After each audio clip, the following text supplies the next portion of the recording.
Hello everybody, just give me a thumbs up here quick if you can hear me. This is a totally different setup than I've ever done for a launch, and yeah, welcome. I'm glad you guys are here with me. Hi, it's me, Tim Dodd, the Everyday Astronaut. Yeah, we're here to see hopefully some history. This is pretty exciting because this is a rocket that, I've been waiting a long time to see. Awesome, we got lots of thumbs up. All right, let me know if it's too loud or anything. We do have I'm trying to listen with my other ear to the NASA stream, which we're going to listen to. Actually, we'll probably tune into that right now because they are working on the hatch close, which is a pretty big deal. So we're going to skip the pre-launch preview for now and stuff, and we're going to just tune in. I don't want to be missing out because we're actually within an hour and 5 minutes. So let's listen in here for a little bit and see what we can learn. You're on console. You've been listening to the teams, both ULA and Boeing, as they prepare this rocket and spacecraft to go. It's been a little exciting over the last hour or so. Talk a little bit about that, what you observed from ULA team and your team in getting through the ground valve issue where they were able to put a redundant system and they were able to get that stabilized, get back into flow. Yeah, it's been an exciting last hour or so, I guess, on the count. It's really cool to see the teams reacting to any anomaly that's been popping up, and they've been able to work through it. They've ran tests offline to validate the procedures and been able to jump right back into it to be able to get us back into the flow and the process.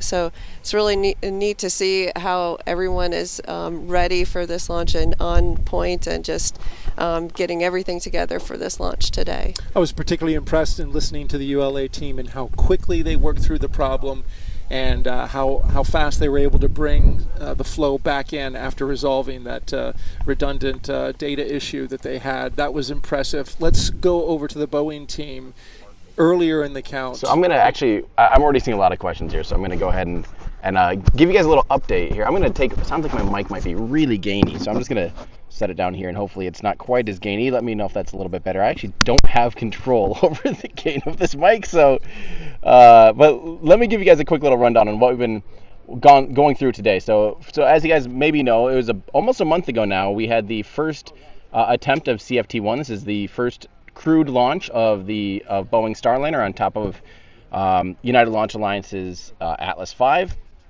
They got about T-minus 2 hours before the launch last time, and it was literally, I was pulling up here, I was down here in Florida, pulled up just in time for them to call it a scrub.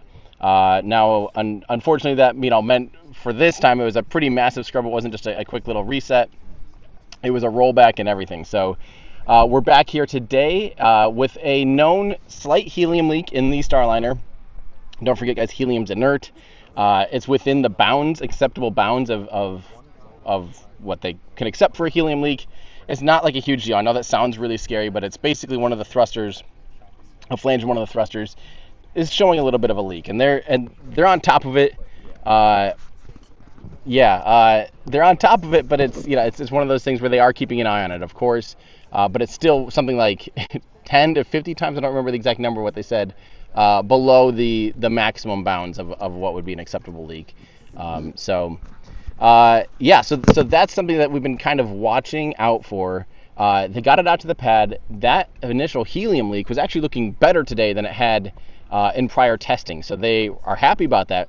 However, they had been experiencing some issues with the ground systems topping off the Centaur upper stage with the hydrogen and the oxygen on the Centaur upper stage of the Atlas V. So they basically were unable, they stopped filling, and one of the things that they did, and I think it's a pretty smart thing, Tori Bruno talked about it in the press conference after the first scrub, basically said, look, we're not going to be tweaking the rocket at all while people, especially the ground crew, is around. Maybe once the astronauts are on board and the abort system's armed, then we can cycle a valve or two, slightly change the state of the rocket, from maybe one condition to another.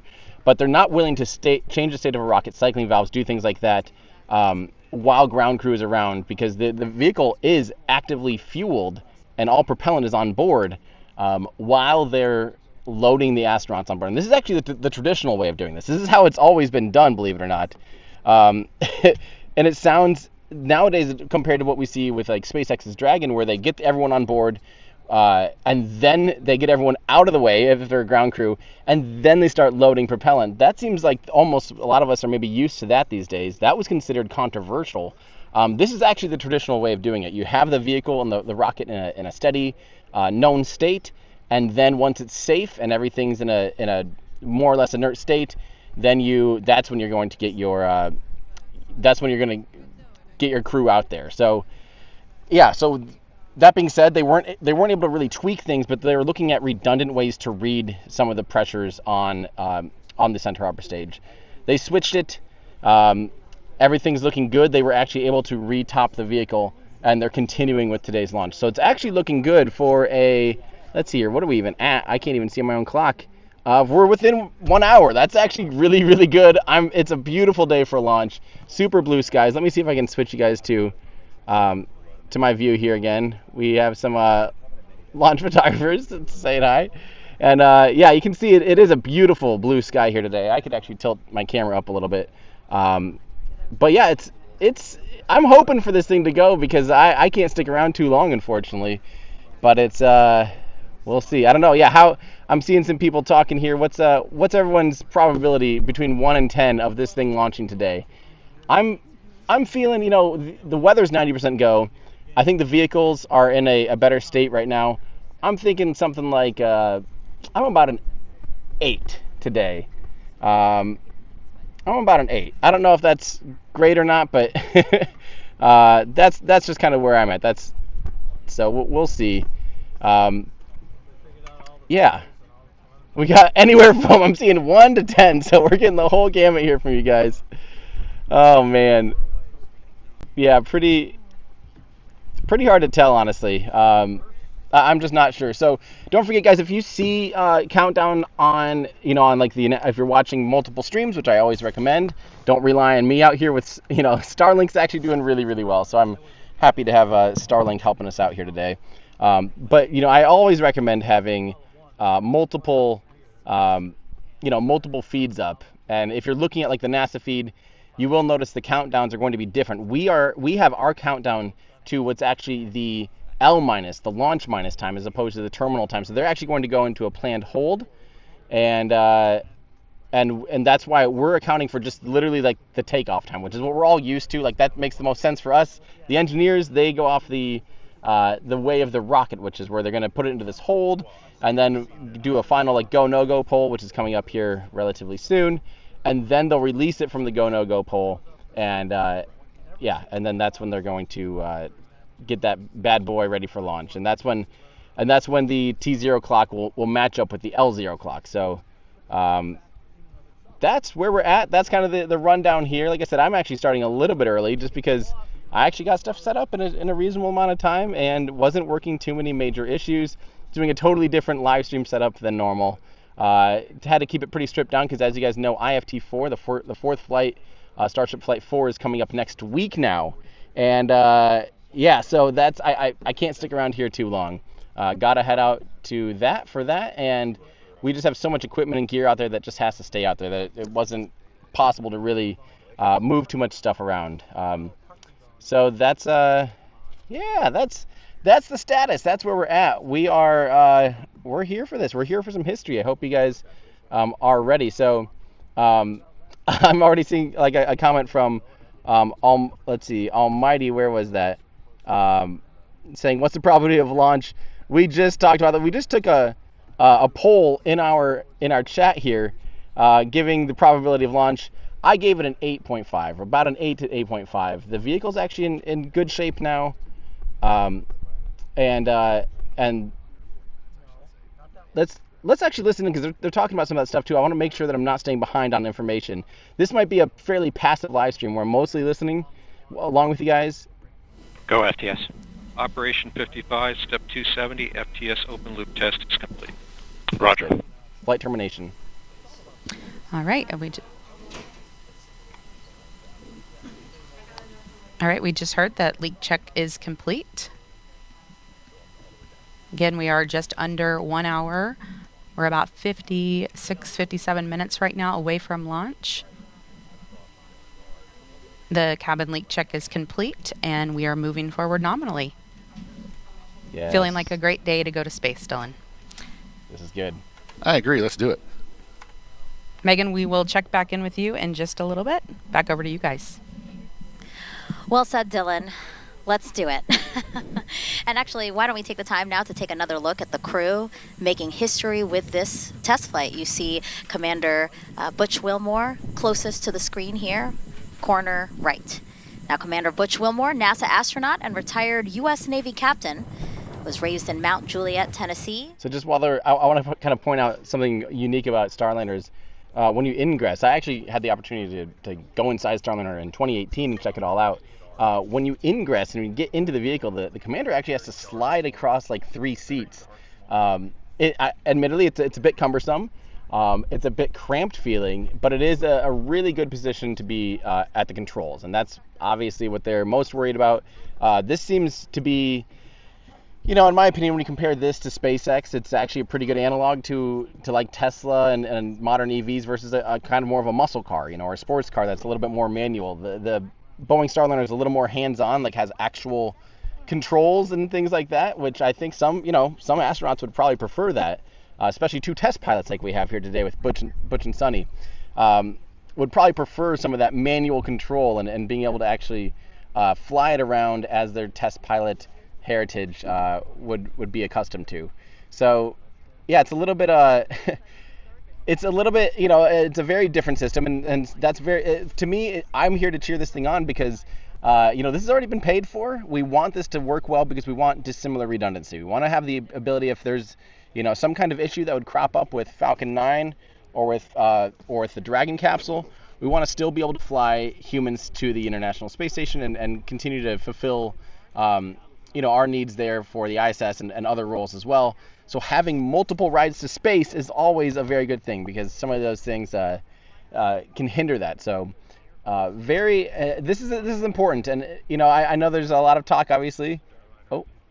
Good pressure. The side hatch is being configured now. Audible noises may be heard. Standing by, thanks. She enjoys hanging out with her dogs, working out, Cool. hiking and camping, as well as So, yeah, that's good news. They're still feeling good about the hatch sealing procedures, and everything's looking good there. So, like I said, this view actually gives you kind of a decent look at the kind of the more or less cramped quarters in there. But it is actually quite voluminous. It's actually a little bit more internal volume than Dragon capsule. There's just a lot of cargo space inside. Now, it doesn't have unpressurized cargo space like Dragon has, but it does have, I think it's about a cubic meter more internal volume compared to Dragon. So it's actually a pretty decent sized capsule, much bigger than especially like, Mercury and Gemini. If I recall, it's actually even a little bit bigger than the Apollo capsule, internal volume wise. I'd have to double check that. Maybe chat, you guys can help me out here. But it's actually a fairly large vehicle. I know it doesn't look very big, and it's a little bit, when it's sitting on the rocket here. Sorry, my view is not amazing. I'm using a phone for this view, so sorry if it's not the greatest thing you've ever seen in your entire life. But it does wedding cake out. It's a big, it's a traditional capsule, truncated capsule shape. Has a skirt on it, the service module, and then a skirt. And then it actually tapers down, which is really, really unique. And it looks big on the Atlas V, and the Atlas V is similar. The main booster is about the same diameter as a Falcon 9. So it kind of plays tricks on you. It's hard to judge and gauge how big this vehicle is, how big the rocket is. The rocket on its own is quite a bit smaller as far as overall height compared to, say, a Falcon 9. But it's similar performance capability in this N22 configuration. So there's no fairing, there's 2 solid rocket boosters, and there's 2 RL-10s on the Centaur upper stage. So this is cool because this is the first time that ULA's actually ever flown humans. They've flown some really, really important missions, but they've never actually had the opportunity to fly humans, which is actually crazy when you think about it. 10 years ago, they were by far the most prolific, the main name in the game by a huge margin. And to think that they are just now finally flying humans for the first time is I didn't see that coming. I thought they would have been flying a lot earlier on just because of their heritage, their reliability. it seemed like they were going to be the ones to fly first. So hopefully, I don't know if that audio is breaking up for you guys or if it's just for me. That's weird. Completely. Okay. I was losing it for a little bit there. I wasn't able to quite hear it. I'm trying to kind of, these videos, you can find all these videos online that we're seeing right now in this stream. So I just wanted to try to keep you guys up to date. I'm mostly trying to listen to when we have updates on the mission. And otherwise, I'm here to answer you guys' questions. So this is from ConLab Gaming. Are we going to do a pre-launch party for Flight 4 of Starship? Actually, I do remember ConLab Gaming from Flight 3. We will do a pre-launch party for Flight 4. That's actually our dress rehearsal, basically. It's our wet dress, so to speak, where we test all of our systems, make sure everything is good before launch. And it's just a fun time to hang out. We tend to do it right around sunset, and then get the crew fed and get everyone down for sleep for the night. But yeah, we're really excited, obviously, for Flight 4. I'm expecting really big things from Flight 4, and yeah. I figure I might as well obviously talk about this a little bit here. I know this is probably the number one question a lot of people have. I don't really, this is a stream for me. I'm trying to maintain professionalism, of course, to cover the mission at hand here. But obviously this is very topical. From Dev Roman saying, "I'm so sorry to hear about Dear Moon, but who knows what the future will bring. Your future looks super bright." And from Dennis Hernandez, also, thank you so much for your support.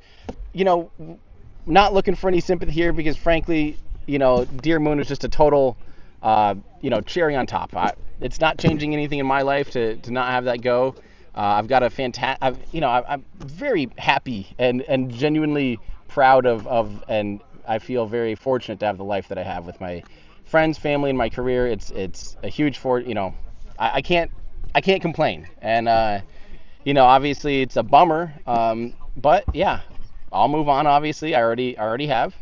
And that's why I'm, continuing to just do my job, because that's what I'm here for. So if you guys want to read more about that, you can read on Twitter. I did a post here on YouTube. I did a post on Instagram. I did a post just to try to inform everybody, just to try to answer some of those questions. But yeah, obviously I'm bummed. I think the timeline was unfortunate for a lot of reasons, but life moves on. And we're here to witness some history. So on that note, if that leak were to get bigger, and it hasn't, but if it were to get bigger, it could get a lot bigger, and we'd still be okay. And even if it leaked out the entire bottle of helium for that manifold, we could still fly back and land safely in the desert in southwest United States. So NASA looked at what the risks were, and working with the crew, and the crew office said, "Hey, this is not ideal. We don't like this. But this is a test flight, and we were able to manage this risk and accept this risk. And it's a really tiny leak. We will be okay. And if it isn't, here's what we do." And we spent a lot of time in the simulators and writing procedures just in case. Just like we saw a little bit earlier, United Launch Alliance, they had a small anomaly. They said, "All right, here's our alternate procedures. Let's run through it." And they went through it methodically. We do the same thing on board. So we have everything ready just in case. Yeah, and just for more context, as you said, this is a very small leak. Starliner could handle 4 more leaks, or this one leak growing by 100 times its current size before needing to be managed in flight. And actually, other spacecraft like Shuttle have launched with similar helium leaks in the past. Also important to note, teams continue to watch and monitor this leak to make sure that it's not growing. And as we've said, it has not grown in the time that they've first detected this leak. So again, that's why the decision is being made to fly, and that's why we continue to march towards our instantaneous launch opportunity at 12:25 and 40 seconds Eastern Time. Meanwhile, inside Mission Control at Johnson Space. So I want to make sure I obviously explain the leak to you guys, because I know that's obviously a hot topic. It's the kind of the number one question.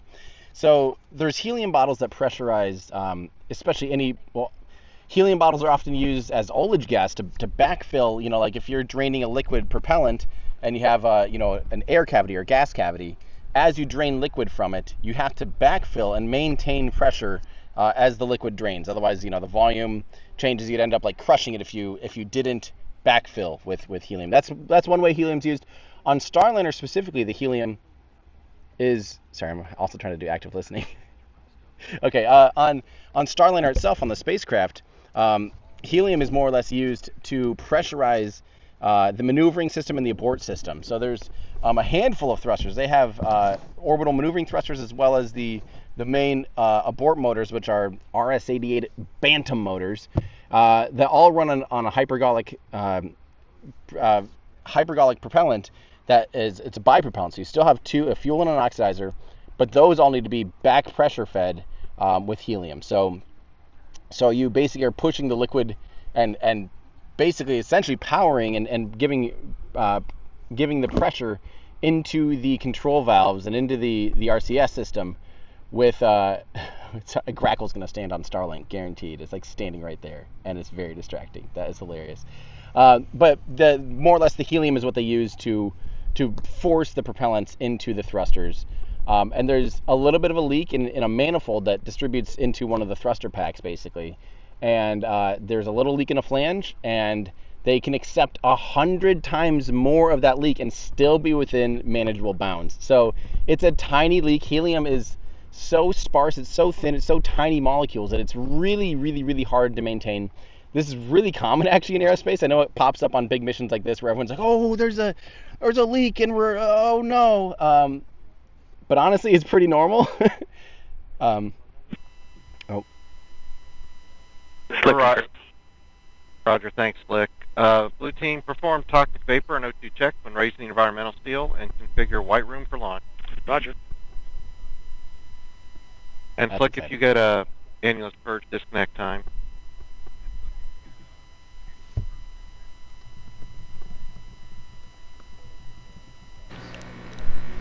And once Starliner has made it to orbit, the last major milestone before the crew begins what we called orbit ops is called the orbit insertion, or OI burn.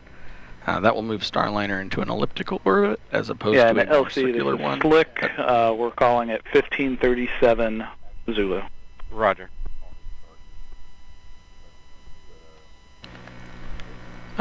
Going from a circular orbit, which they get off of after separating from Atlas, into an elliptical orbit, and then from there Starliner will be on its way to International Space Station. Yeah, and it sounds like the teams that have been getting Butch and Suni ready are just about done with their job and ready to move, or getting ready to move away from the White Room. But before we go back to Florida, let's check in with Rob Navius in the International Space. So just so you are kind of have some context here, what you're seeing right here is the White Room, which is at the end of the crew access arm on the tower, and it's pushed up against the spacecraft. So you're seeing the hatch there. They're doing total double check on everything, getting everything ready, and they're actually going to start retracting and preparing the White Room here for launch, which means they're going to retract it and move it away from the rocket here pretty soon. And that's awesome. That's a good sign. Like I said, we're only 40 some minutes. Where are we at here? 42 minutes away. Good number from seeing this thing launch, and everything is moving forward for an on-time launch, which is really, really, really exciting.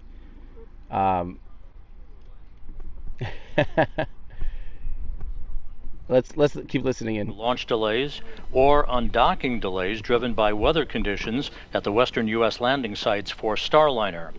One critical dock day for the Starliner crew. Starliner Houston, cabin leak check complete. You can open the vent valve.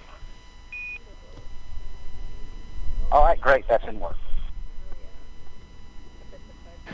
One critical dock day for the Starliner crew will come 2 days prior to their scheduled undocking, when they load the last of the cargo items to be returned to Earth in the vehicle, and will conduct onboard manual piloting proficiency that will enable them to stay sharp for their departure from the station and the deorbit and entry events that will follow.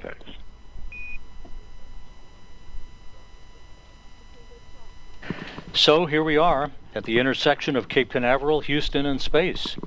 And aboard the station, two of the Expedition 71 crew members, Jeanette Epps and Tracy Dyson, recently took a moment to set the table for the arrival of Wilmore and Williams at their orbital destination. Okay, cool. So, so everything is moving forward. The hatch is sealed. They are officially preparing the White Room for launch, and this is very exciting. We're looking good. And on this, I want to answer this question here from Alexander Ash, sorry, I'm having a really hard time seeing my screen. It's like super sunny, and it's directly in the sun, and I don't have a good shade, so it's hard to read. But basically, Alexander Ash says, "Are you generally not worried about their safety?" And honestly, so don't forget, there's a lot of people that go over this, and it's not to excuse it and say that they could miss something, because of course, people can miss things. We're humans, we have flaws, but this is very methodically looked at. And they even give it a probability of one in, what was the last, like it was 1 out of 285 chance of success, or 1 out of 285 chance of failure. So it's quite literally quantified.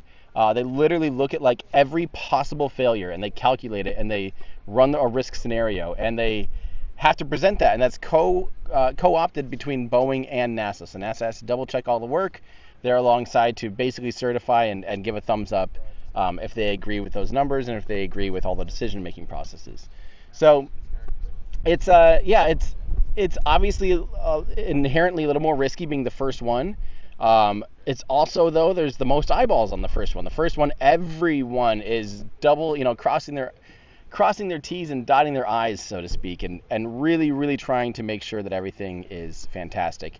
Again, not to say that ensures success, but of course there's everyone's expecting a nominal mission, or else they would not move forward. So I'm not actually, I personally wouldn't be on the first flight of a new vehicle like this. Just, it's not in my nature. I'm not, these are two literal test pilots. Suni and Butch have both flown a lot and have a lot of history, and they've flown a lot of spacecraft. They're veteran astronauts even.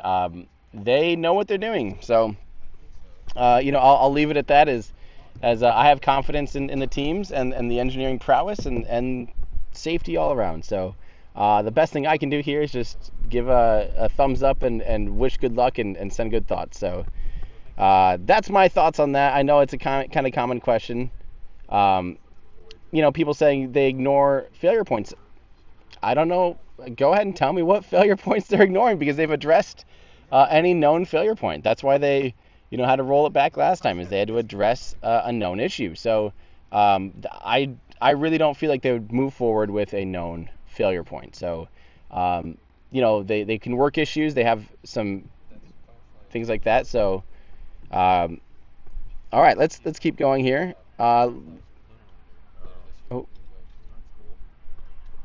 We're about to hear comms, but we didn't, so I'm holding. From Michael Maxey. Thank you so much for 23 months of membership. Tim, what are your thoughts about the go-no-go chances of IFT launch on June 6th? At last notice, will they make re-entries and mock landings?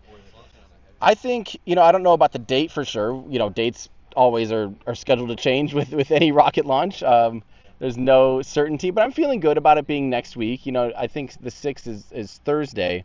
I feel pretty good about it being next week, Thursday, Friday, maybe. They have the option to fly on the weekend, Saturday included.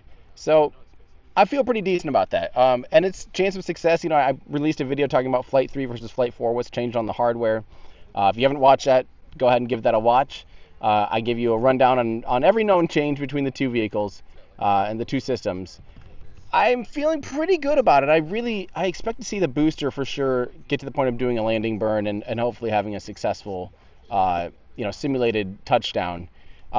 Starship, I'm hoping it maintains telemetry until it reaches the ocean, and I think that's the best way to put it, because it leaves a little bit of wiggle room. Whether or not it lights its engines for the landing burn and all that stuff. It gives me a little bit of an out. I think it'll maintain telemetry until it hits the ocean. It might not hit the ocean exactly in one piece. There might be a flap missing or something like that, but I think it'll actually make it through this time.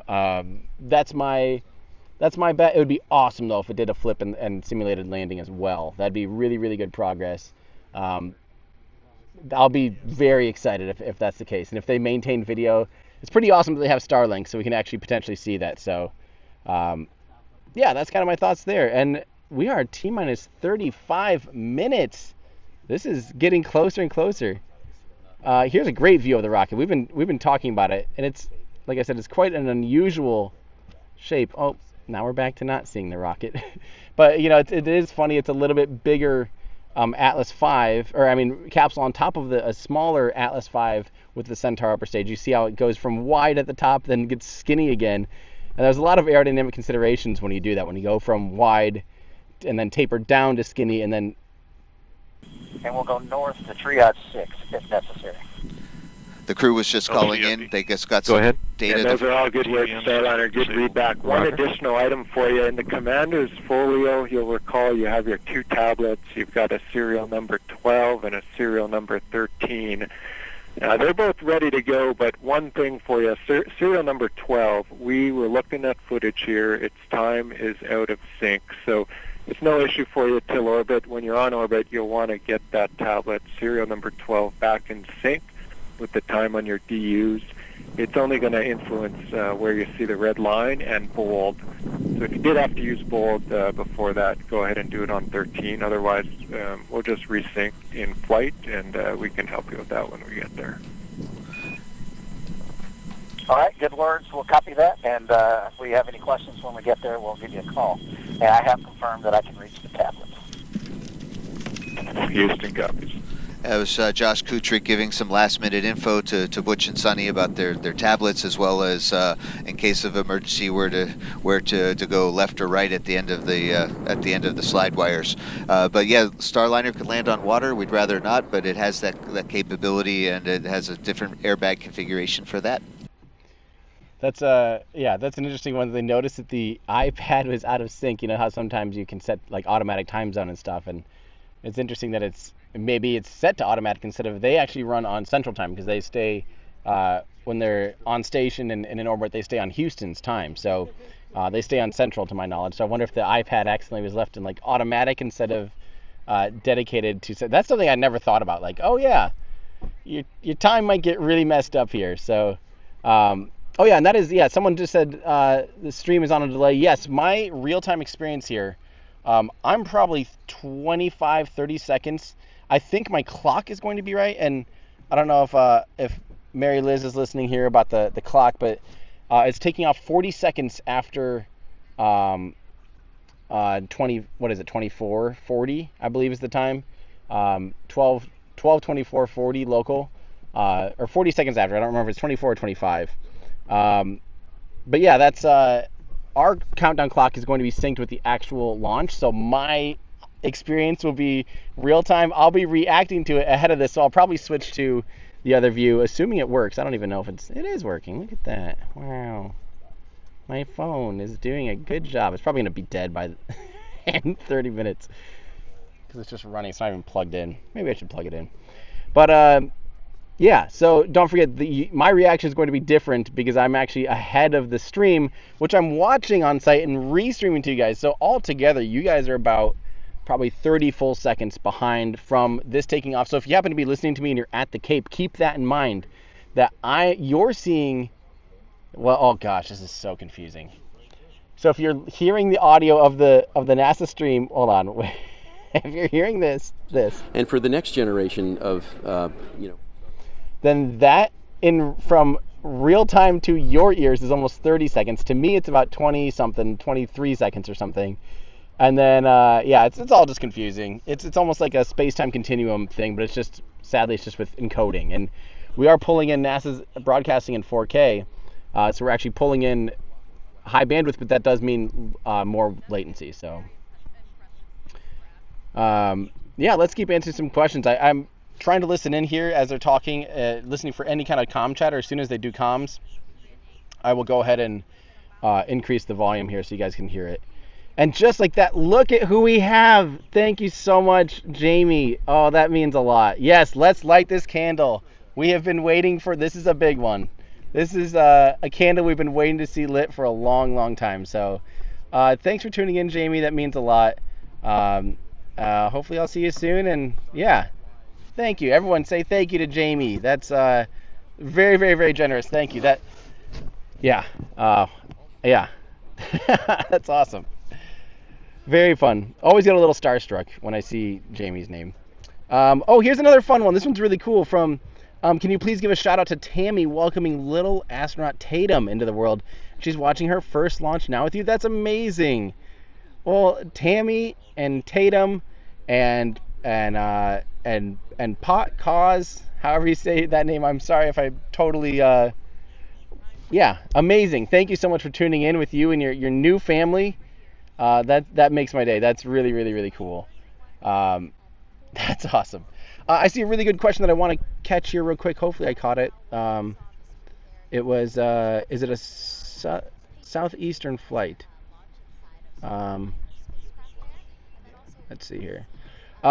Is it a southeastern flight? No, it goes northeast. This is going to be rendezvousing with the International Space Station. So it goes northeast. It ends up on a 51.6 degree inclination. So it's northeast from here. So all the way up the coast, the Carolinas and the coast of Georgia, even, you'd have a chance to see it potentially. It'd be a lot easier to see at night, but you might actually get a chance to see this a little bit better because it has solid rocket boosters. The two white boosters that you see on the sides of the vehicle there at the very near the bottom, those tapered white sides, those are the solid rocket boosters. And solid rocket boosters, they punch a mighty punch. They pack a mighty punch. There we go. They don't punch a mighty punch. Well, they do. Oh. Yes, sir. Per step 20, operation 60, blast engine area is clear. Roger. They just confirmed that it is just indeed the rocket spacecraft and 2 human beings. Cool. And so we'll hear those continued checks, and this is just an opportunity for some status updates if needed, right? This is kind of time that's built in to allow for discussion if needed. Absolutely. We're waiting for the Earth to rotate in just the right position for that instantaneous launch window, and any anomalies we had, we got out of the way, and now everybody is minus 30 minutes. Double checking their data. RC, conduct weather briefing on Channel 8 weather conference. And the weather. Right. Roger. Arm control, start arm hydraulic final prep. Roger. Locks 1, perform pogo suppressor charge. Roger. Prop 1, perform RD-180 transducer converter calibration. Roger. P&E 2, perform Centaur LH2 SVV cycle test. Roger. These are nominal countdown checks for the from the launch conductor, Doug Lebo, asking his team to do their 30-minute steps to get the rocket that much closer to ready for launch. A historic flight test as we. Cool. Well, looking good. Looking good. We'll keep listening in. We're getting closer. T-minus just inside 28 minutes. So I'm starting to get a little bit of those. It's getting real, as it gets closer and closer. But we're still. Oh. Transducer calibration is complete, and the engine FIV is in a closed condition. Roger. minus 29 minutes.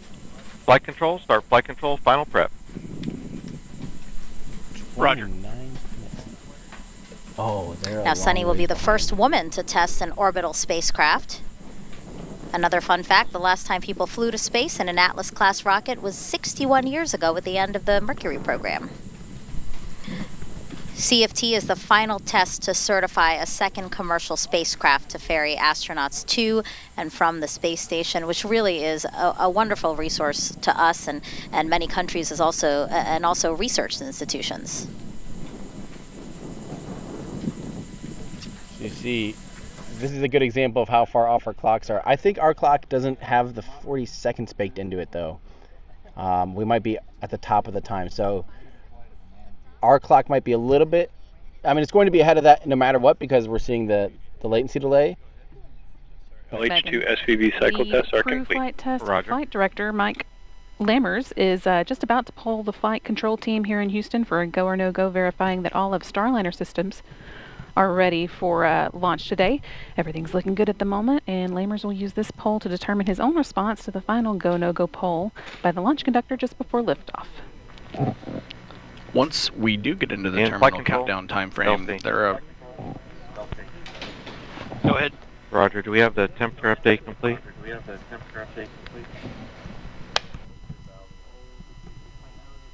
Roger, the RP1 temperature update complete. Roger. Prop 1, initiate fuel fill sequence. Roger.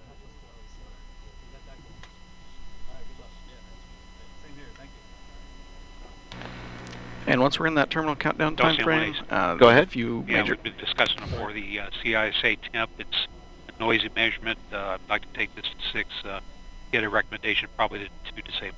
Roger. Convene the anomaly team and provide a recommendation. We'll go. L minus 27 minutes.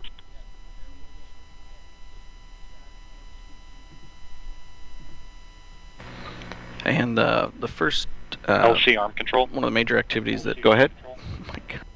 Step 100. Arm hydraulic final preps are complete. Roger.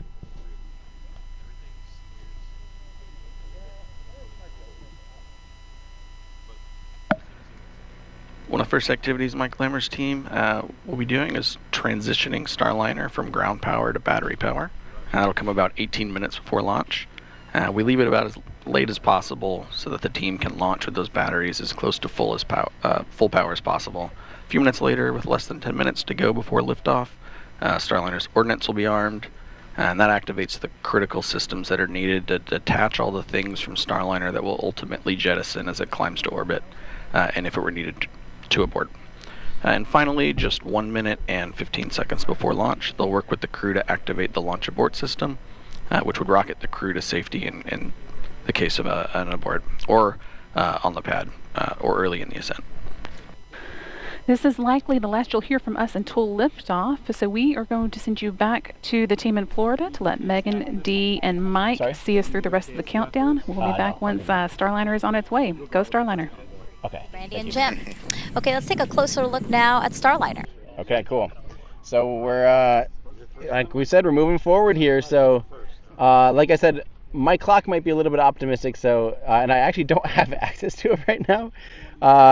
So it's probably going to be just a little bit optimistic, maybe by 40 seconds. But then plus you factor in the delay of the stream, and it's a mess.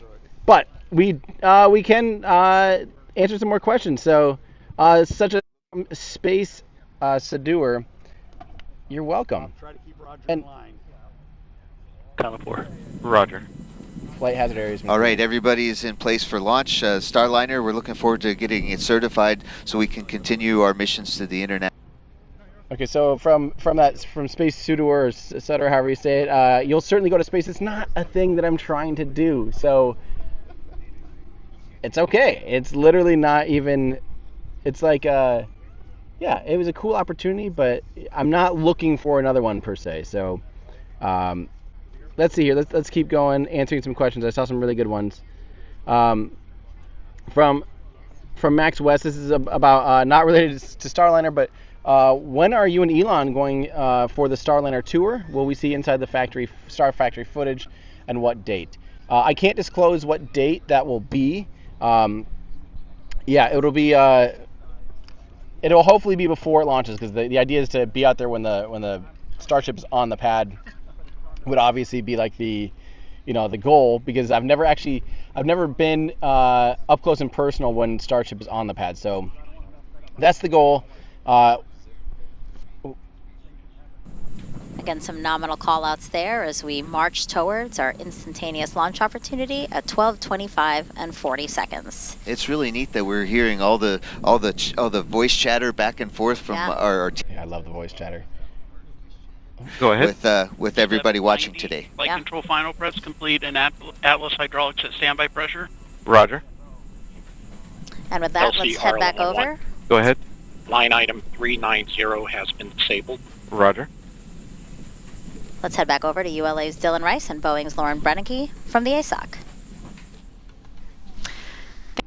Okay, cool. But as far as if we're going to be able to see inside of Star Factory, not sure yet. Time will tell. Most of it's going to be, the front half of it's all empty. The back half is kind of what was inside the tent, so I don't think it's going to be that exciting. I'm mostly just excited to have a conversation about the future of that vehicle, because I think they're still got a ways to go, obviously, and they'll continue to iterate on it, and hopefully it'll be exciting. I like that program because it's so exciting to watch, because every time it flies, which is frequently, it's every, we're getting to the point of it being every 2-3 months, something changes, some massive changes happen. So I like that. It makes it fun to follow along with. It's different than something like this, where you're here witnessing history, because it's a thing that we've been waiting for a very long time. This one we fully expect and really need to be perfect, and need to keep the humans on board safe. Starship is completely different. Starship is like, it's a giant test, it's a giant canvas. It's a giant experiment for now. Obviously, they want it to become an operational rocket someday. Obviously, they have aspirations to fly humans on it someday. And it's fun to watch that progress, watch that iterative progress. So I'm a fan of that. I'm also a fan of this. I think it's okay to, that's what I love about spaceflight in general is we're able to see different programs at different points in their career. We're able to watch teams and companies do new things for the first time. Charge is complete. Roger. As I was saying, just a little over right now, about 21 minutes out from launch. And I've been thinking a lot about Butch and Suni going back to the ISS for a third time for both of them. Suni told us that really the ISS feels like home for them. If you think about it, they've both... Okay, I like this. I like that things are still moving forward.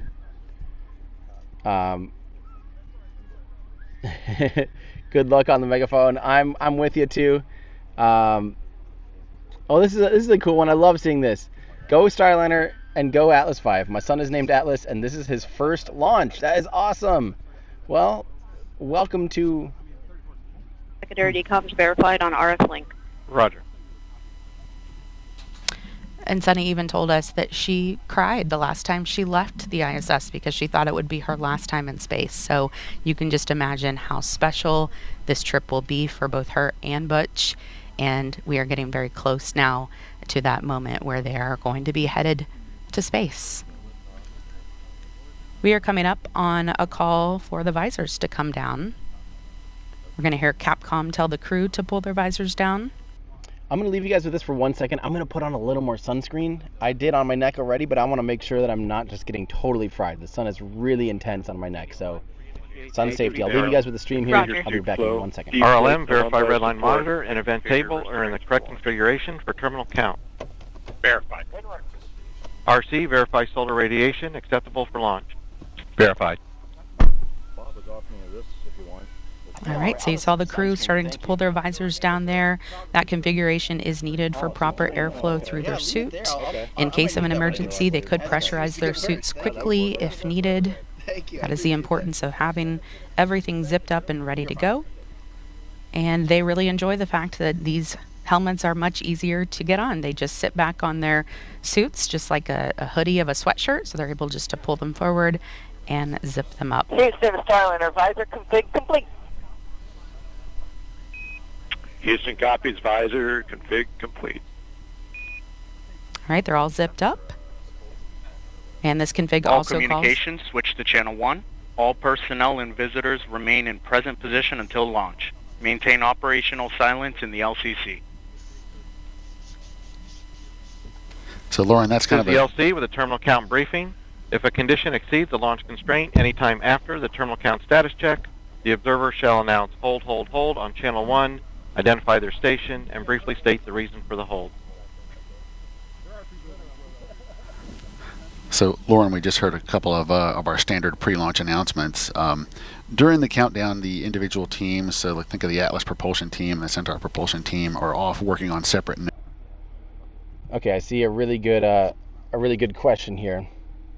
Asking why did they go with a shock cuff instead of making a second stage that suits the primary craft more closely? Was this considered expedient? It's just, I want to 18 minutes, I just said. I'm probably, once we get into the final terminal count with NASA, I'm going to pull our time off there just so we can stay up to date. Sorry, I'm trying to keep the sun off my screen and not totally keep you guys. Oh, it's really bad. It's like straight on. But okay, so they make a 5 meter wide Centaur. Well, actually, the Centaur is always less than 5 meters. They make a 5 meter wide fairing that goes over top of the Centaur upper stage. But the Centaur upper stage is just simply that big. If this were to fly on the Vulcan rocket, it would taper more traditionally. This is just simply the size and the scale of the N22 rocket, the 2 RL-10 version Centaur upper stage. It's just the size that it is. It's a flown system, and it's more dangerous for them to try and, change something out.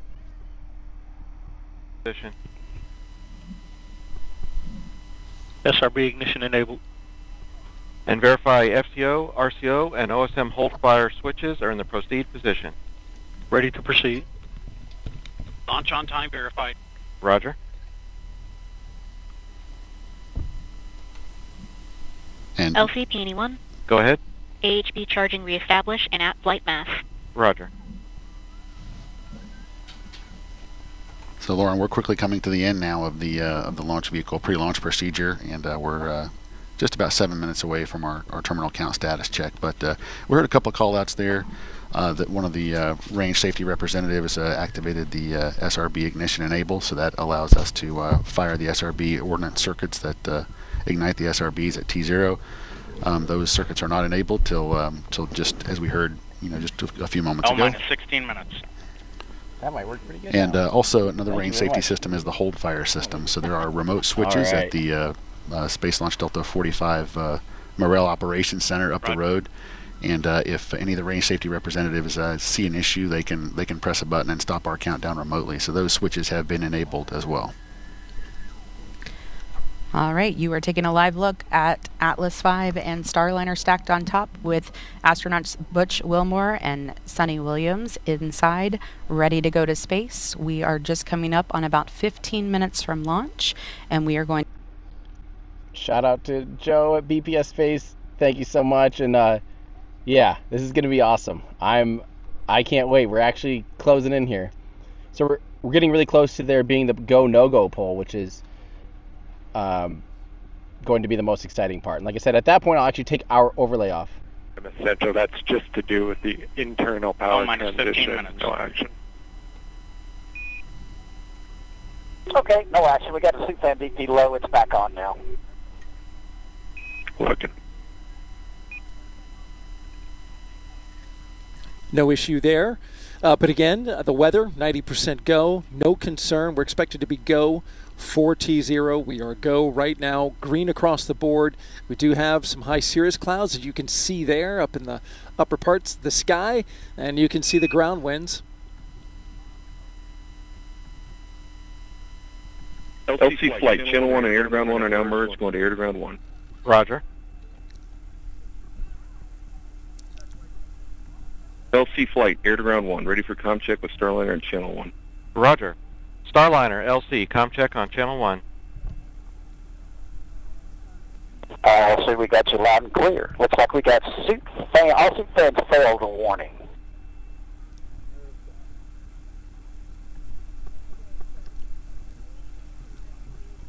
Butch Wilmore. And I copied your comm check, Starliner. In Capcom, did you catch that message? And Starliner and LC Capcom A-firm, we see the messages. We're working more to follow. Stand by. Standing by. Butch Wilmore has a warning light on his console. He's talking it over with Capcom.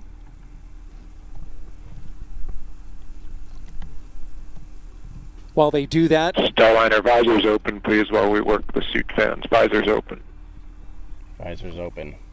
Interesting. so they're going to have the astronauts open their visors All right, visors are open. while they work into That's issue pretty with them. quiet, Houston, but suit fan Bravo went down and switched to Alpha. It had a DP low, and then it, of course, went off. We still show Houston. Power to Alpha is on. Working an issue with the Houston suit. copies. minus 13 minutes. And Starliner, we showed the same for your info. We're swapping suit fans back to Bravo. Continue to stand by for us. Suit fans, huh?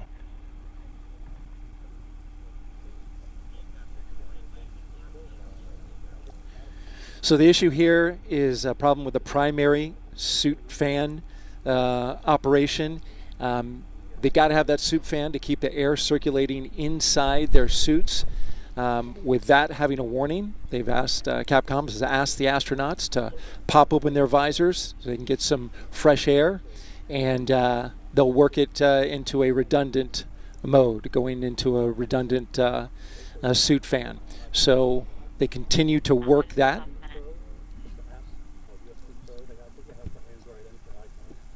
As we get under T-minus 12 minutes and counting. Please don't let a suit fan be the cause of scrub. The Boeing team working an issue in real time right now. LC Flight Channel 1. Go ahead. Yeah, the condition we're in an LTC condition with both suit fans down. We're trying to get these reactivated, but we're going to proceed. Roger. So good to stow the crew access arm. I'm good. Roger. Okay, so moving forward still. Sorry about this. All right, the team thing. continuing to work the suit fan issue. Again, just to recap on weather, we're go. And now we're looking to take the next steps. So we'll send it back to Megan, Mike, and Dee. Minus 11 minutes. As you just heard there, 11 minutes to liftoff.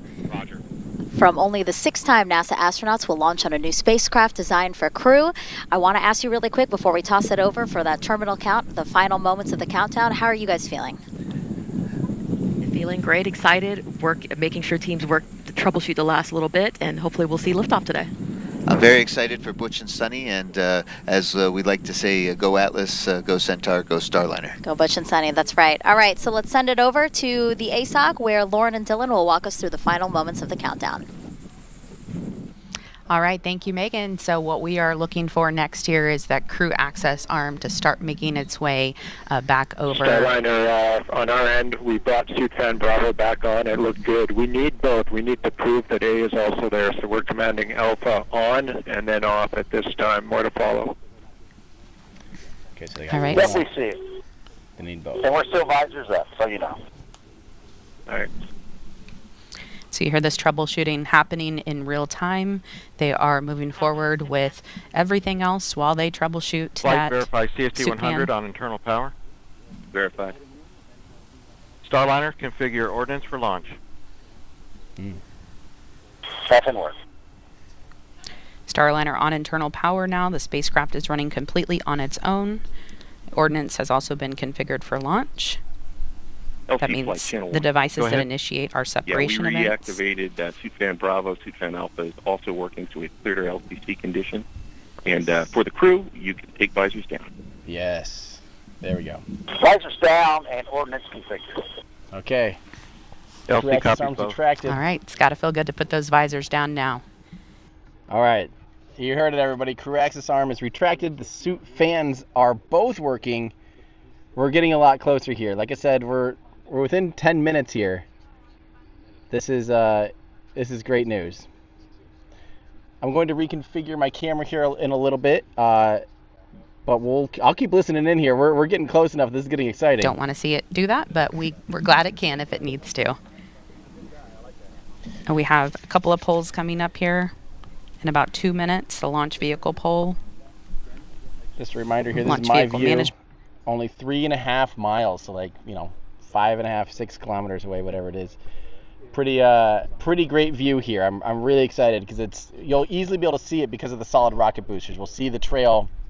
It's been a while since I've even seen an Atlas launch, so I'm really excited. The solids pack quite a punch. They're nice and loud and sharp sounding. I'm really excited. It's going to be a really cool launch. Permission to launch today. LC arm control. Go ahead. Crew access arm stowed for launch. Roger. All right, the crew access arm is stowed. LC switch to ready position. Everything looking good? All steps are complete prior to status check.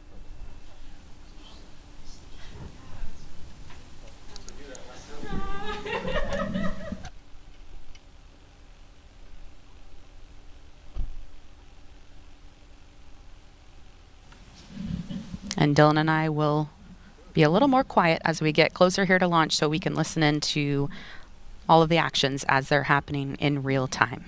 Again, just under 7.5 minutes till Starliner astronauts Butch Wilmore and Suni Williams make history as the first crew headed to the International Space Station. Roger, Starliner.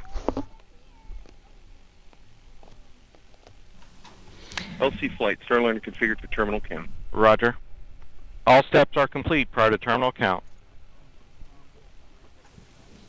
And with that, we are ready to go to space, Lauren.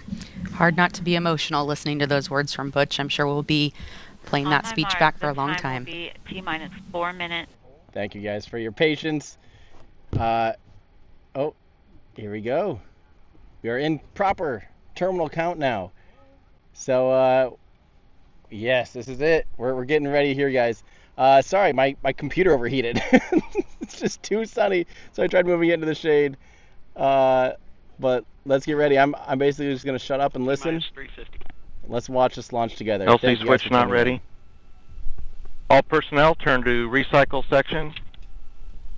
Operation 80. Oh, might have spoke too soon. LC switch is not ready. Clock stopped at T-minus 3 minutes 50 seconds. Starliner, you should not hear any vent at this point. Starliner standing by. ALC, reset countdown clock to T-minus 4 minutes and holding. Active. This being an instantaneous launch window with the ISS, that means it's scrubbed for the day.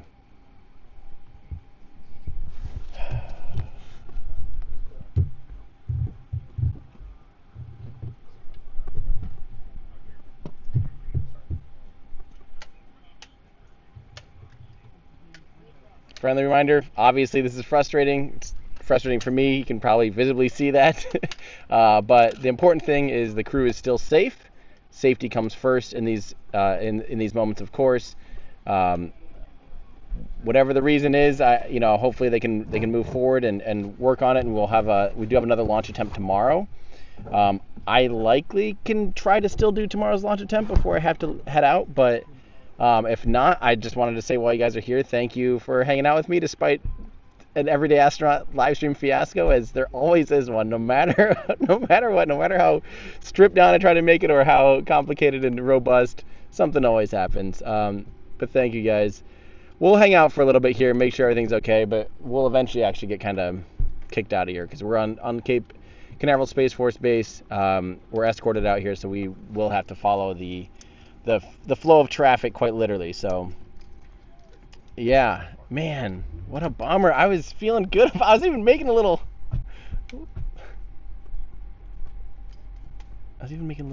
And LC can verify no indications of hazards. Flight LC. LC, Starliner systems are stable. Roger. Starliner, last arm switch to off. Last arm switch is off.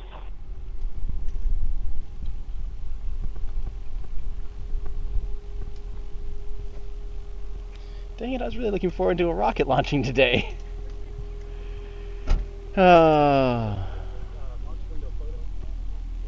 It's true. There's no go fever, and this is proof. They're right there. So I'm happy that we're not seeing any concerns. Ordnance deactivation.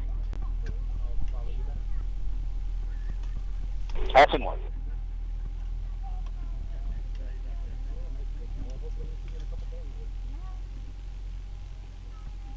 Ordnance deconfigured. All off.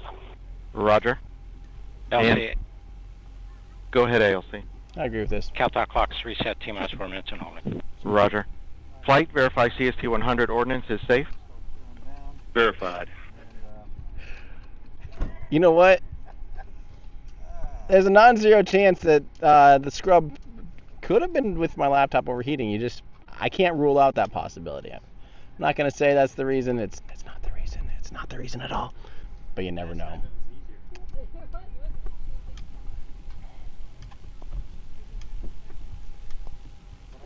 It's cool seeing this comment get Dream Chaser in the air now. I was actually right next to the communications director for the Dream Chaser.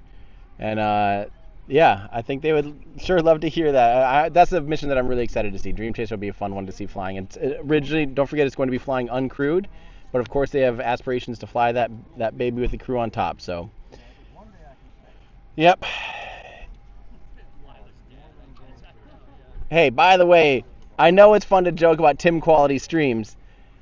Our Mars streams are amazing now. I don't know if you've watched the last 2 or 3 that we're doing in, ever since IFT 2 And yeah, IFT 2 and 3 were amazing, like flawless. 4K 60 frames a second from a remote area. I'm really, really, really proud of that. Last time we did have an audio issue where my mic pack just exploded for whatever reason.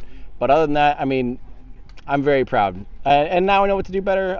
If this thing has an opportunity to fly tomorrow, I'll just make sure it stays complete. I'll just probably sit in the rental car the whole time, honestly, is what I'll do. Sub Charlie and sub Delta, Atlas propulsion and hydraulic system stable. Roger.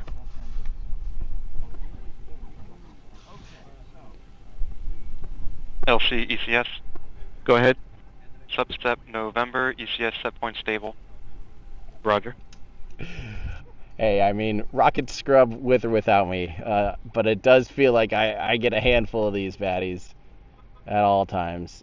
Should NASA go back to 720? No, I'm happy that they have the infrastructure and the capabilities of producing high quality streams. I think that's amazing. It's a great resource for us. Some of the cameras in the loop are still 720, but the overall feed is still is 4K. So very happy about that. You can see the crew access arm going back into position to be able to get the crew off that thing safely. So that being said, guys, I think everyone's packing up. I'm probably going to get kicked out of here pretty soon, so I better start wrapping up my coverage. Again, I know the number one question for most people is obviously either to do with this and the leak or about Deer Moon. I'll talk about Deer Moon more probably with the Starship stream since it's a little bit more relevant. I do, of course, have some statements up on a YouTube post, on Instagram, on X, wherever you are. I want to just thank you guys for still sticking with me. I hope that you weren't watching me just because you wanted to hopefully see me go around the moon. I hope that you still value the work that I do because I still love my job. This is an absolute dream job, even on frustrating days like today when you get within 5 minutes of a launch and it scrubs and you're in the heaty old sun. It still means a lot that you guys hang out and come try to witness history with me. That's what this is all about. I'm no expert. I'm just basically a giant nerd who gets excited about this stuff, and I'm just here to try to help you guys feel the same way. So I'm going to keep doing my job. We got a really, really, really busy upcoming week. So stay tuned. There's a lot more to come. And again, thank you guys for being here. It does mean a lot to me. I hope you guys tune in for our Starship streams. Like I said, are awesome. We have that figured out. That's a robust system, and I'm really, really excited for the next Starship launch. Did I say Starliner or Starship? It's so confusing. Star everything. There's everything Star. But I really better pack up here. Again, everyone, send good thoughts out to Butch and Suni and to their families and to their friends and to the teams at Boeing, ULA, NASA. As they work through this and get into the next phase, it's not fun. It's not what anyone wants. So the frustrations that you're probably feeling at home, imagine, you can empathize with the amount of frustration and just energy that it takes to continue and maintain a safe system and move forward. So our thoughts will be with them. At least my thoughts will be. And hopefully this is not a major scrub, and hopefully we can get right back at it tomorrow as the next launch opportunity. I'll be tuning in. I'll repost this stream if it is for tomorrow. But yeah, that's going to do it for me, everybody. I'm Tim Dodd, the Everyday Astronaut. Watch my video about Starship Flight 3 versus Flight 4. I have 3 other videos in the works right now, so stay tuned for a lot more.